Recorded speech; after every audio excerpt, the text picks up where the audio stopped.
Hello guys, ചെമ്പനീർ പൂവിൻ്റെ ഇന്നത്തെ episode റിവ്യൂയിലേക്ക് സ്വാഗതം. ഈ റിവ്യൂ ഇഷ്ടപ്പെടുകയാണെങ്കിൽ ഒന്ന് ലൈക്ക് ചെയ്ത് സബ്സ്ക്രൈബ് ചെയ്ത് സപ്പോർട്ട് ചെയ്യണേ. ശ്രുതിയാണെങ്കിൽ വിശന്നിട്ടിരുന്ന് ബഹളം ഉണ്ടാക്കുന്നുണ്ട്. എനിക്ക് വിശക്കുന്നു, എന്നാ നിങ്ങൾക്ക് ആർക്കും വിശക്കാത്ത, എനിക്ക് ഗ്യാസ് കയറുന്നുണ്ട് എന്നൊക്കെ പറയാം. അന്നത്തേന് ശ്രുതി ചോദിക്കും, ഞങ്ങൾ ആരും കഴിക്കുന്നില്ലെങ്കിൽ ശ്രുതി കഴിക്കുമെന്ന്. പിന്നെ ഞാൻ കഴിക്കും, എന്നെ വിശന്നിട്ട് വയ്യെന്നൊക്കെ പറയും. അന്നേരം ശ്രുതി പറയുന്നുണ്ട്, അമ്മ കഴിക്കാതെ ആരും കഴിക്കണ്ട, അവിടെ അടങ്ങിയിരിക്കാമെന്ന് പറഞ്ഞ് അടങ്ങി ഇരുത്തുന്നുണ്ട്. അന്നേരത്തേനാണ് ശ്രുതി എഴുന്നേറ്റ് അന്ന് രവിയോട് ചോദിക്കും, ചൂടുവെള്ളം ഇരിപ്പുണ്ടോന്ന്. അതെ, അവിടെ ഇരിപ്പുണ്ട്, എടുത്ത് കുടിക്കാൻ പറയും. ശ്രുതി ഒരു പരിഭവമൊക്കെ പറഞ്ഞുകൊണ്ടാണ് വെള്ളം കുടിക്കുന്നത്. ആ സമയത്താണ് നല്ല ബിരിയാണിയുടെ മണം വരുന്നെന്ന് ശ്രുതി പറയുകയാണിരുന്ന്. എല്ലാവരും ഓർക്കുന്നുണ്ട്, ശരിയാണല്ലോ, ഒരു ബിരിയാണിയുടെ മണം വരുന്നല്ലോ. അന്നേരം ശ്രുതി ഉടനെ ഓടി വന്നിട്ട് പറയും, അച്ഛാ എവിടുന്ന് അച്ഛാ നല്ല ബിരിയാണിയുടെ മണം വരുന്നത് എന്ന് ചോദിക്കുന്ന ഉടനെ സച്ചി ബിരിയാണിയൊക്കെ ആയിട്ട് അകത്തേക്ക് കയറി വരികയാണ്. അതേ, ബിരിയാണിയുടെ മണം മാത്രമല്ല, ബിരിയാണി ഉണ്ടെന്ന് പറയും. എന്നിട്ട് അകത്തേക്ക് കൊണ്ടുപോയി ബിരിയാണി വെക്കുകയാണ്. അപ്പം രേവതി ചോദിക്കുന്നുണ്ട്, എന്താ നിങ്ങൾ എന്നെക്കുറിച്ച് വിചാരിച്ചിരിക്കുന്നത്, നിങ്ങൾക്ക് എന്നെ കണ്ടാൽ തോന്നുന്നൊക്കെ ചോദിക്കും. നിന്നെ കണ്ടു കഴിഞ്ഞാൽ പിന്നെ എനിക്ക് നല്ലൊരു മീനിനെ പോലെ തോന്നുന്നൊക്കെ പറയും. അതാണോ ഞാൻ പറയാൻ പറഞ്ഞത്, എന്തിനാ ഇപ്പം ബിരിയാണി മേടിച്ചോണ്ട് വന്നൊക്കെ ചോദിക്കും. അന്നേരത്തേന് ശ്രുതി എല്ലാവരും ഇങ്ങനെ നോക്കിയിരിക്കുകയാണ്. അപ്പോൾ ശ്രുതി ഓടി വരുന്നുണ്ട്, എടാ ഇതെന്താടാ, എല്ലാവർക്കും വിശന്നിരിക്കുന്ന സമയത്ത് നിങ്ങൾ മാത്രം ബിരിയാണി മേടിച്ച് കഴിക്കുകയാണോ, എവിടെ നടാന്നൊക്കെ ചോദിക്കുന്നുണ്ട്. എന്താ പറയുക, എൻ്റെ ഒരു ഫ്രണ്ടിൻ്റെ അടുത്ത് നിന്ന് ഞാൻ കൊണ്ടുവന്നതാണ്, അവരുടെ അവിടെ വെച്ച ഒരു പ്രസാദമാണ് ഈ ബിരിയാണി എന്നൊക്കെ പറയുന്നുണ്ട്. ബിരിയാണി ഏതെങ്കിലും അമ്പലത്തിൽ പ്രസാദമായിട്ട് കിട്ടുകൂടാന്നൊക്കെ ചോദിക്കും. ഇതെൻ്റെ ഒരു മുസ്ലിം ഫ്രണ്ടിൻ്റെയാണ്, അവരുടെ വീട്ടിലൊരു പ്രാർത്ഥന നടന്നു, അപ്പോൾ അതിൻ്റെ ഒരു പങ്കായിട്ട് തന്നു വിട്ടതാണെന്ന് പറഞ്ഞ് ബിരിയാണിയൊക്കെ ഇങ്ങോട്ട് കുടഞ്ഞിരുന്നുണ്ട്. ശ്രുതി അങ്ങ് കൊതിയോടെ നിന്ന് നോക്കുന്നുണ്ട്. 3-4 മുട്ടയുണ്ടല്ലോ, എനിക്ക് ശ്രുതിക്കുള്ള മുട്ടയുണ്ടെന്നൊക്കെ പറഞ്ഞാണ് നോക്കി നിൽക്കുന്നത്. അന്നേരം ഓരോ വിഭവം വിളമ്പുമ്പോഴത്തേന് ശ്രുതി ഇങ്ങനെ നോക്കി അങ്ങ് നിന്ന് വെള്ളം ഇറക്കുകയാണ്. അപ്പോൾ രേവതിക്ക് ചിരി വരുന്നൊക്കെയുണ്ട്, ഇവനെ എല്ലാം ഇങ്ങനെ കൊതിപ്പിച്ചിരുത്തുന്നതിന്. അന്നേരത്തേന് ഉടനെ സച്ചി ഓരോ വിഭവത്തെക്കുറിച്ചും പൊക്കിയാണ് പറഞ്ഞുകൊണ്ടിരിക്കുന്നത്.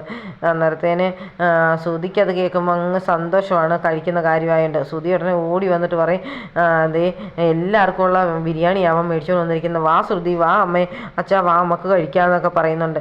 അന്നേരത്തേന് രേവതിയും സച്ചി ഇങ്ങനെ നോക്കി നിൽക്കുക, ഇവരാരെങ്കിലുമൊക്കെ വരുന്നുണ്ടോയെന്ന്. അന്നേരത്തേന് സച്ചിൻ രേവതി ഇങ്ങനെ വന്നിട്ട് പറയും, അച്ഛാ വാ അച്ഛാ, അച്ഛൻ എന്തിനാ ഇവിടെ ഇരിക്കുന്നത്, വന്നേന്ന് പറഞ്ഞാൽ അച്ഛനെ വിളിച്ചുകൊണ്ട് അങ്ങ് പോകുന്നുണ്ട്.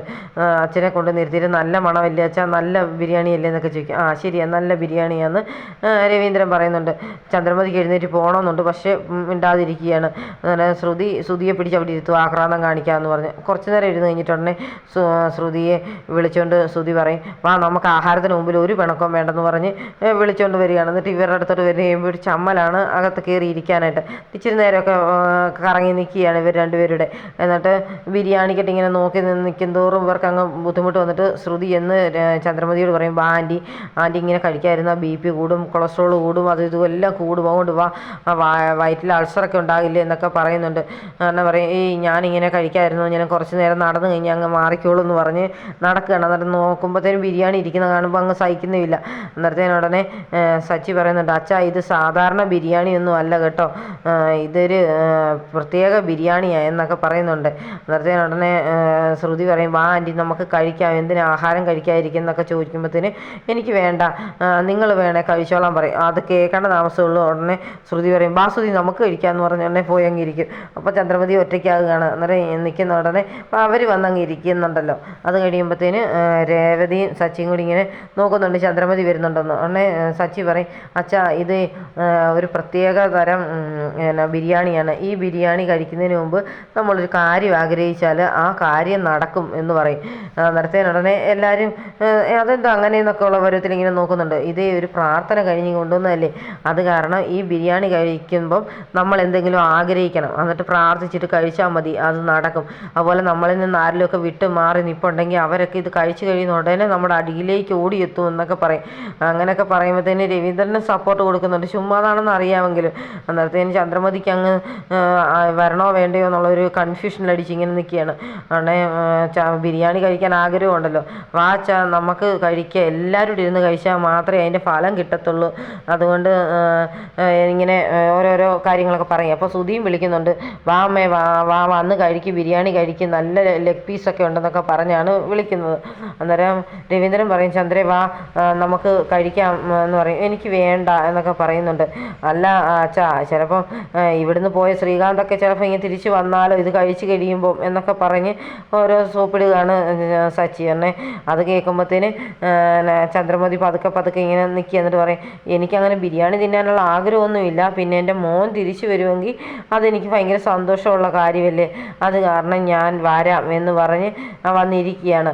അന്നേരത്തേന് എല്ലാവരും ഇരുന്ന് കഴിയുമ്പോഴത്തേന് പിന്നെ ഇവർ കഴിക്കാനായിട്ട് തുടങ്ങുകയാണ്. ചന്ദ്രമതിക്ക് ആകെ ചമ്മലൊക്കെയാണ് ആദ്യം കഴിക്കാനൊക്കെ. എന്നിട്ട് പറയും, എനിക്ക് അങ്ങനെ ആഗ്രഹമൊന്നുമില്ല, പക്ഷേ എൻ്റെ കുഞ്ഞ് എൻ്റെ അടുത്തേക്ക് തിരിച്ചു വരുമല്ലോ, അതിനുവേണ്ടിയാണ് ഞാൻ കഴിക്കുന്നതെന്ന് പറഞ്ഞ് പതുക്കെ അങ്ങ് കഴിച്ചു തുടങ്ങുകയാണ്. അന്നേരം നല്ല ബിരിയാണിയാണെന്ന് എല്ലാവരും പറയുന്നുണ്ട്, നല്ല ടേസ്റ്റുള്ള ബിരിയാണിയാണെന്ന് പറഞ്ഞാണ് എല്ലാവരും കഴിക്കുന്നത്.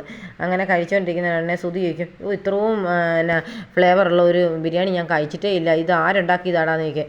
എന്തായാലും ഞാൻ ഉണ്ടാക്കിയതല്ല, പിന്നെ നല്ലൊരു പാചകക്കാരൻ ഉണ്ടാക്കിയതാണ്, പുതിയൊരാളാണ്, അയാൾ മലേഷ്യയിൽ നിന്ന് വന്നതാണോ സിംഗപ്പൂരിൽ നിന്ന് വന്നതാണെന്നൊന്നും എനിക്കറിയത്തില്ല എന്ന് പറയും.